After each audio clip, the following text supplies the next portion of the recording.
There is a certain orange stain that comes up in a bathroom when the water is hard, and the first day you see it, your heart sinks a little because you know what is coming. It starts as a faint ring down in the bowl, just under the water, the color of weak tea. Then it gets darker. Then it spreads up under the rim where your brush can hardly reach, into the little holes of the shower head, around the foot of every faucet, until the whole room looks tired no matter how hard you cleaned it. It gets so you stop seeing your own bathroom at all. You only see the work left in it. You know that room by its sounds, too. The bang when one of the little ones drops the lid because nobody ever taught them to set it down soft. The seat that slides sideways on its loose bolts every time you sit. The bar of soap sitting in a puddle, going soft and slick and half gone by Wednesday. So you do what we are all taught to do. You get down on your knees with a rag and a bottle, and you scrub till your wrist aches, and your knees go red on the tile.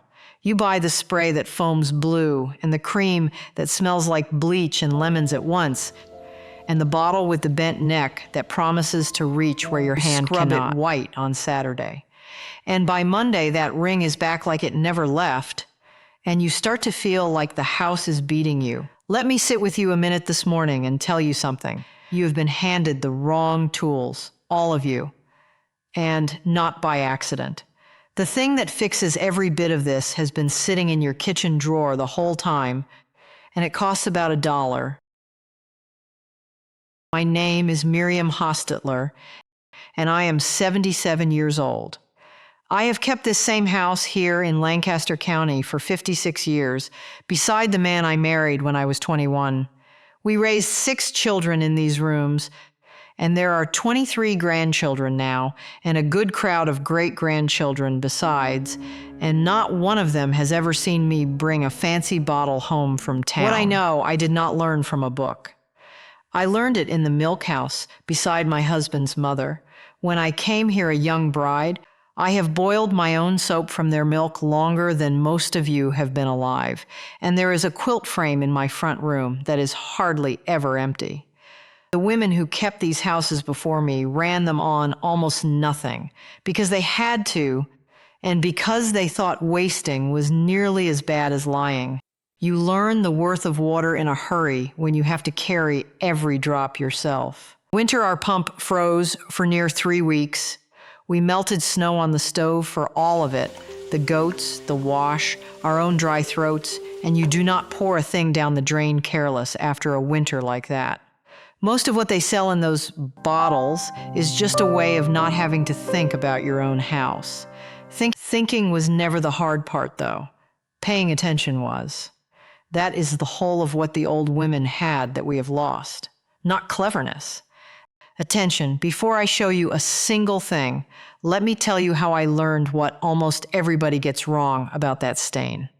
When I came to this house, a bride of 21, Mommy Hannah, that is what we all called my husband's mother, set me to scrubbing the big cheese kettle out in the milk house. I scrubbed till my arms shook, and I got nowhere. She took it out of my hands, held it up to the window, and said, "You are washing it like dirt, Miriam." But it is not dirt. It is the water itself, gone hard. Half this valley has settled into that pot. That ring in your toilet bowl is the very same thing. It is not dirt. I know it looks like dirt. I know you have scrubbed it like dirt for years, but it is not dirt, and that is the whole reason the scrubbing never wins. It is mineral, the lime and the iron that hard water carries along and leaves behind, hardening onto whatever it touches. The same gray crust that builds up in a kettle, in a cheese pot, in a goat's water trough. You cannot wash off a thing that has settled down into the surface. You can only loosen it, slow and patient, and keep ahead of it. Now, before we go a step further, I have to clear one foolish thing out of the road, because it is going around, and I will not have you losing a Saturday to it. Somebody is telling people to crush a sheet of foil into a ball and drop it in the tank behind the toilet, swearing it softens the water and keeps the bowl clean. Hear me plainly, it does nothing of the kind. It is worse than nothing. That ball breaks apart in the standing water, and the little shreds drift down into the valve and the flapper, the soft moving parts that have to close clean to hold a seal, and they gum up the works. On more than a few toilets, the day a repairman lifts that lid and finds foil inside, your warranty is finished on the spot. So you would trade a good toilet for a dirty one and call it clever. We will not be doing that. I would rather tell you the truth and lose the minute than sell you magic and lose your trust. That is the only way I know how to teach. What I am going to give you instead is a whole handful of honest uses for that same dollar roll, one after another, and I will be square with you about what each one can do and what it cannot. Stay with me to the end, because I have saved my favorite for last, the one that costs you nothing at all and quiets the noise in your house you have stopped even hearing. And somewhere in the middle is one that solved a problem I fought for 20 years before Mommy Hannah set me straight. And I want you to know I did not come to any of this clever or quick. There was a young woman who married onto the farm down our lane, 40 years back now, and I came on her one afternoon near to tears at her own toilet. A brush in one hand and 3 half-used bottles on the floor for around her, certain there was something the matter with her or with her house. There was nothing the matter with either. She had only been taught, the same as you were, to fight the wrong thing in the wrong way. I sat down on the edge of that tub and told her what Mommy Hannah had told me, and I am going to tell it to you the very same. Let us start right where the trouble starts, with that ring in the bowl. And I will tell you, this is the very thing I fought in this house for the better part of 20 years.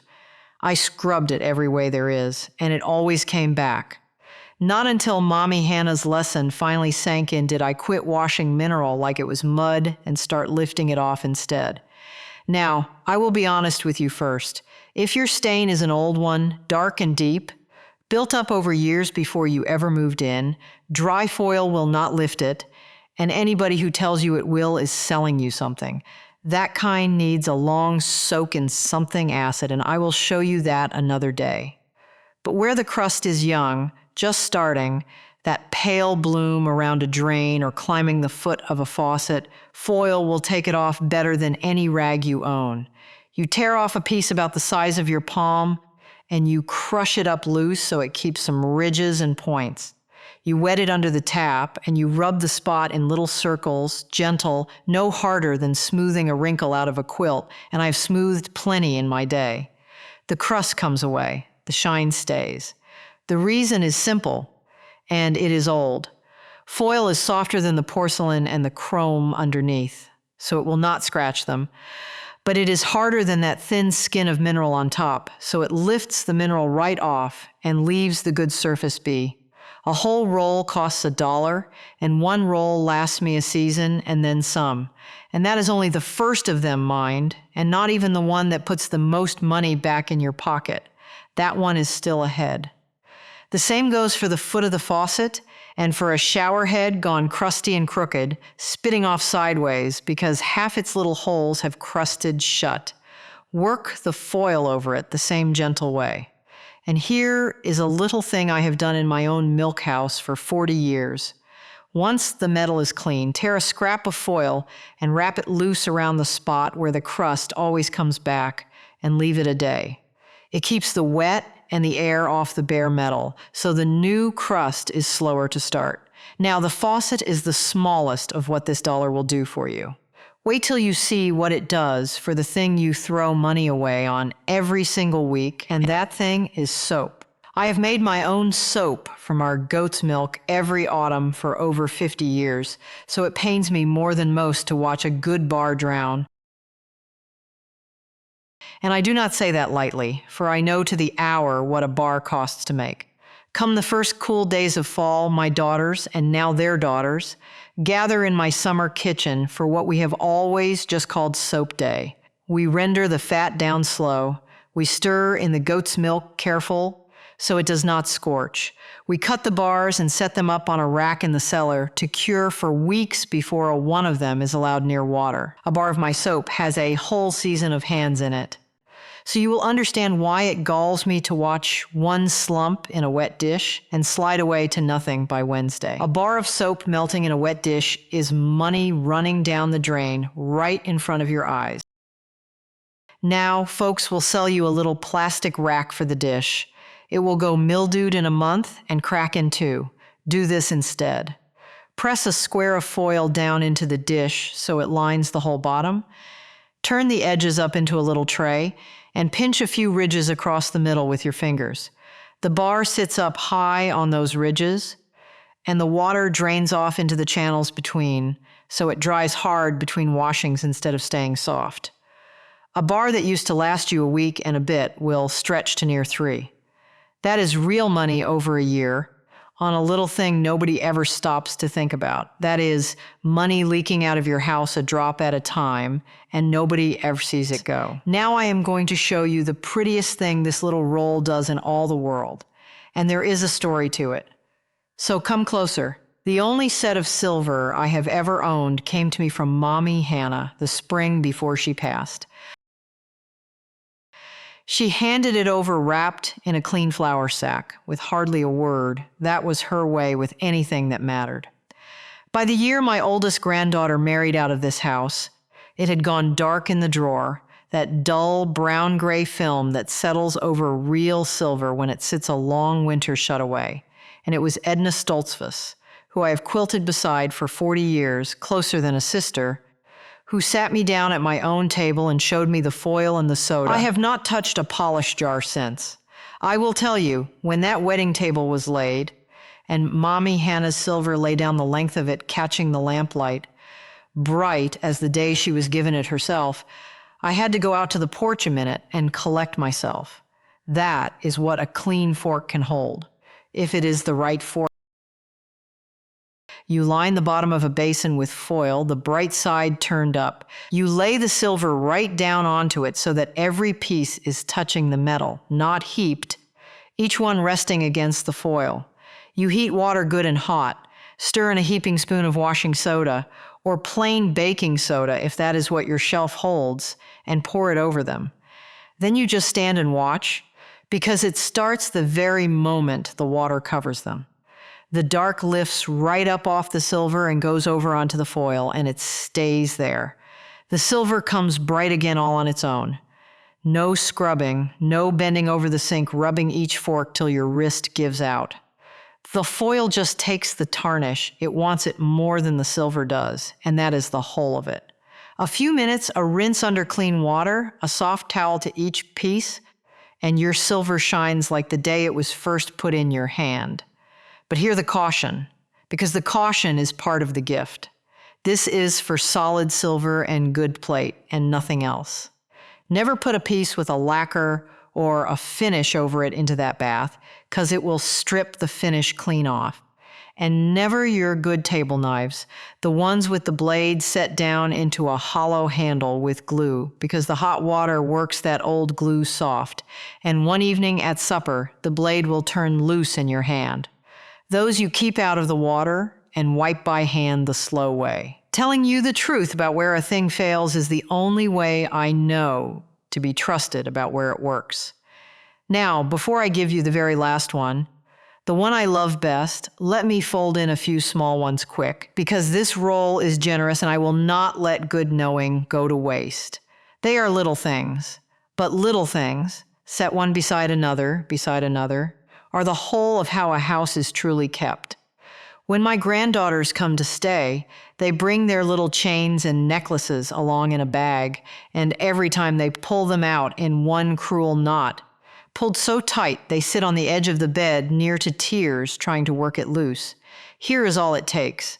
Lay each chain out flat along a strip of foil and fold the foil shut over it like closing a book and press it down. Pinned flat like that, it has no room to twist, so it comes out the other end straight as you left it.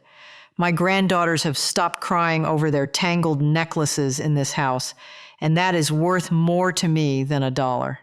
And if you carry a little jar or a bottle in your bag when you travel, a salve, a bit of liniment, a small thing of oil, and it always works its lid loose and weeps out over your good clothes, here is the cure. Tear a little square of foil and press it down over the mouth of the jar, then screw the lid on over the top of it. That foil makes a gasket, and it holds. Edna taught me that one on the bus to her sisters, the year I ruined a good dress with a leaking jar of salve, and I have not traveled without it since. I am not finished, mind. The best one of all is still waiting at the very end, so do not wander off on me. Here is another I would not part with, on account of what I do with my hands. My good sewing shears, the heavy ones I cut my quilt pieces with, go dull on me by the end of a big quilt, and a dull shear drags and chews the cloth instead of cutting it clean through. You do not run them off to town to be sharpened, and you surely do not buy new. You fold a sheet of foil over on itself 5 or 6 times into a thick little pad, and you take 10 or 12 good full cuts straight through it, heel to tip, heel to tip. The foil draws that tired edge back to keen, and the shears bite clean again. Edna and I have kept the same 2 pairs of shears sharp this way for 30 years and more. I will be honest, mind, this is for a good blade gone dull, not a cheap one gone to ruin, and it will not mend a true nick, but a dull edge it brings right back. And one more, for the rust that starts on everything out here, the damp can reach. A flat iron, a trivet, the hinge on the goat pen gate, the good shears even, if you go off and leave them lie. Where the rust is just beginning, that orange bloom sitting on the surface before it is eaten in, crumple a piece of foil, wet it, and rub the spot in little circles, the very same as you did the faucet. The foil is harder than that light rust, but softer than the good iron beneath it, so it lifts the rust and leaves the iron whole, where steel wool or a file would have scoured a scar right into it. Now hear me honest, the way I always mean to be. This is for new rust, the light kind. Where rust has pitted deep and eaten holes clean through, foil will not raise the dead, and I will not stand here and pretend it can.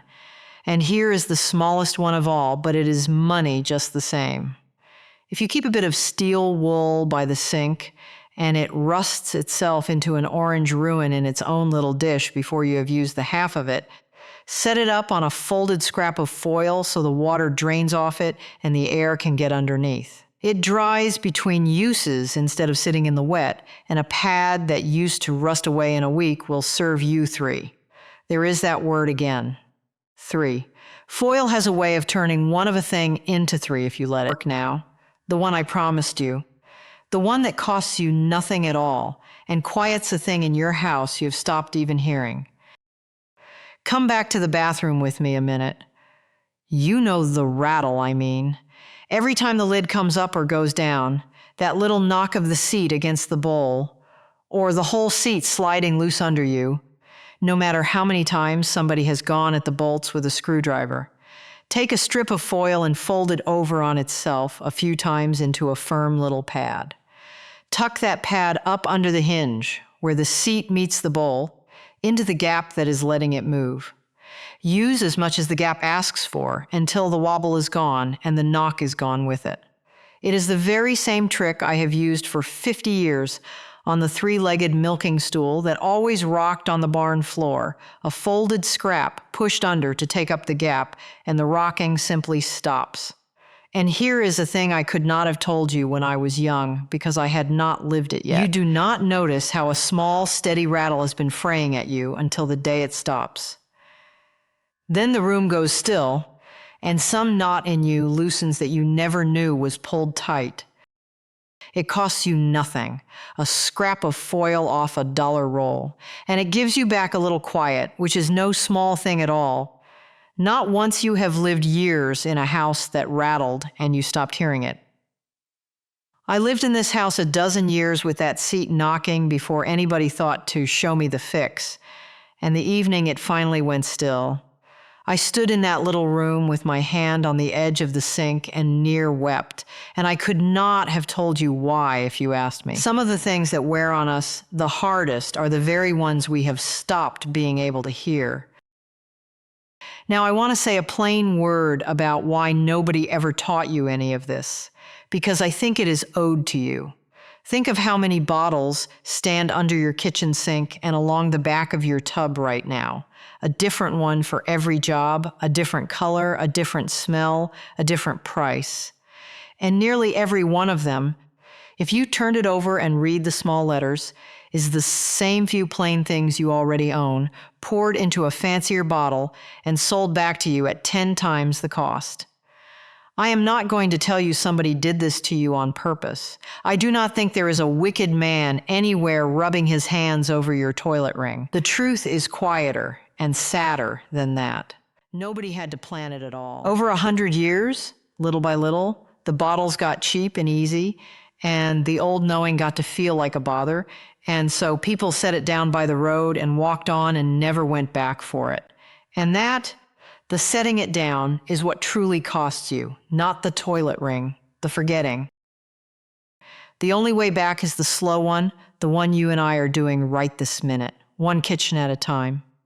One person who decides the old way is worth keeping and hands it on to somebody else before it slips away again. That is the whole of my work here, and now a little of it is yours. And do not let anybody tell you it is too small a thing to bother with, $1 roll of foil against a whole aisle of bottles. It is not small. It is the very size of how a house has always been kept, and a family carried through lean years, and a people held together. One careful little thing after another done on purpose and said out loud to the next one coming up. That is not small. That is just about everything. So here's what I would ask of you, and I ask because I am honestly curious about your houses, every one of them different from mine. Go and look hard at your own water. Look at the ring in the bowl, the crust on the faucet, the scale down in the bottom of your kettle, and then come down to the comments and tell me two things. First, what color your hard water leaves behind, the rusty red or the chalky white, because they come up out of different ground and they behave different. And second, tell me the oldest thing in your house that you still use every single day. I read every one you write down there. It teaches me things I would never learn any other way. There was an old woman on the farm beside ours when I was a girl who had been in and out of more kitchens than anybody in the district. She always said the best teacher she ever had was other people's tables, and the whole trick was to go in quiet and come out listening. I have found that true my whole life long. So tell me about your water and your house, and I will sit and listen, the way she taught me to. And I do mean it, that I read them, every last one. Last winter, a woman wrote to me from a dry county way out west to say her water leaves a red stain you could near find in the dark, and that the oldest thing in her house she still uses every day is her grandmother's rolling pin, worn thin through the middle from 100 years of bread. I have never met that woman, and I expect I never will. I think about her rolling pin just the same. That is what these comments are when you understand them right. A whole country of kitchens talking to one another again, the way they used to over the back fence. So take that dollar roll home, use it for the honest things, and let the foolish ones be, and now you can tell them apart.